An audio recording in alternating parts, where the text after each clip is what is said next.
She just wants to be beautiful. She goes unnoticed. She knows no limits. She craves attention. She praises an image. She prays to be sculpted by the sculptor.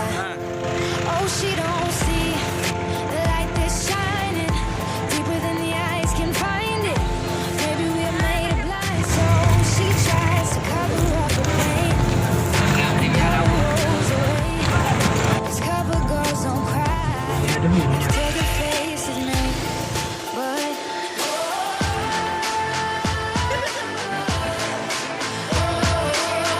Julius.